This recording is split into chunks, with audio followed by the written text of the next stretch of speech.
Hi there, this is Kirsty with Success Sites, and I am here on the Happy's Equipment website to show you how to update your website from the front end. You look for the login, wherever that is. For this particular web page, it is down here at the bottom.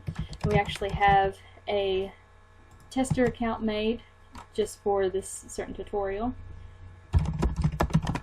A little password there, and you'll be taken to the front page again. But this time, if you scroll down, you'll find that there is a small edit button above any of the areas that can be edited from the front end here. And all we do is select Edit. Give that a moment to refresh. Scrolling back down to our article, we'll now find that it is open in an editor.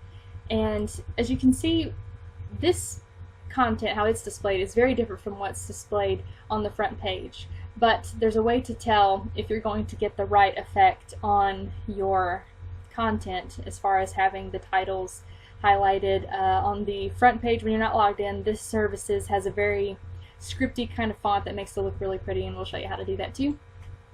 So the basics of updating this part of the website, this content part, is it's very, very easy to select in here, and you can type anything you wanted in there to people, editing any of the content that's already typed in there. It's very much like Facebook or your email in the fact that if you want to bold something, you would simply highlight it and bold. If you want to undo something, there's an undo button, also a redo button.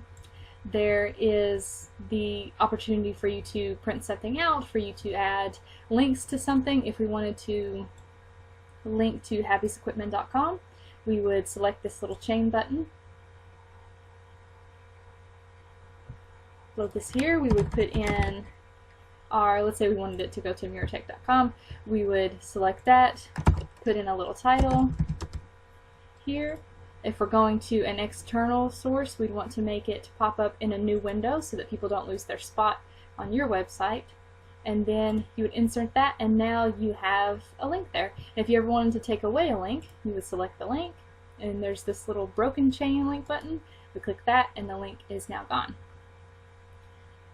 Now let's say you wanted to add a different picture other than this one. There's several ways to do this. The easiest way is to select the one you have, and delete that out there, and wherever your cursor is, right here, the little type button there, wherever that is selected, that is where your picture is going to come in. So you want to put that wherever you're going to want your new picture, and then rather than going to this, a lot of people like to go to this one, but this is actually a different command up here. It is the edit the image. It's easier to go down to this big image button down here. So this is what we call the media manager, and that's because you can manage any of the media that you upload to your website in this particular area. These are different folders. Sometimes they're displayed like this, sometimes they're displayed in little folders across the page right here. And within these folders are different items that you can use. We're going to go into resized photos here. As you can see, there's several different photos for us to choose from. It's very important that when you're uploading a photo, particularly from a phone or a camera, that you go to whether it's on your computer or on Google Resizing Images, that you resize them to properly fit your website, because if not, they're going to be very big and hard to load when people visit the website. But these have all been resized, and so they'll be easy to use. We're just going to put the same picture that we had back in there before. So I selected that. If I wanted to upload a new image, I would go down here to Browse, select that, and then when I selected the photo that I wanted, I would start upload, and it would appear in this folder. But I've selected this one, so I'm going to click that, and then up here is the insert button, and clicking that puts it into the article. As you can see, it's a little too big. Whenever I save this, it's going to be out of proportion and look a little silly. So we're going to click it, and then grabbing this little corner here, resizing it to the size that we're going to want. And somewhere before, I think it was around the 3, about like that, maybe a little bit bigger. So, and then if I was to save it like this, saving this, whenever I would reload the page, what would happen is that this would be in its proper place, but these words would be pushed down at the bottom of the picture. It would look a little strange. Nothing would be lined up and very professional looking. So there's actually something you can do to line up the words next to any of your pictures that you add.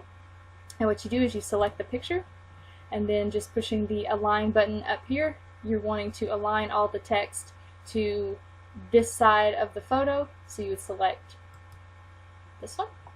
And as you can see, all of the words now appear up next to the photo. And when we save this, it will take you to the updated page, let you know that it was successfully saved, and it would look like this. Now there's one more thing that I actually forgot to mention. I'm going to go back here and show you how to change the titles. So for this particular website, once you log in, if you create a title, it is going to kind of just be a word that you type in at the top of your page, and then placing all your content underneath it. But how to get it into a scripty kind of font, up here we have different settings. We can have just a regular paragraph setting. A lot of these are preset, but if you're wanting to have a scripty kind of font for this particular website, we'd have to go down to heading 3. And after highlighting that and selecting heading 3, it will become bold, as it is right here. And once you save it, it's going to be a very scripty font. You can't tell in the editor part of this that it's going to look scripty when you're done saving it, but as long as this is set to heading 3, once you save, it is going to look as though you have a very nice title above your article. It is also very important that you log out at the end of every session, and it will also, once you log out, you'll be able to see your article laid out without having the editor's buttons, which is also very nice to see what other people are going to be seeing after you've updated your article.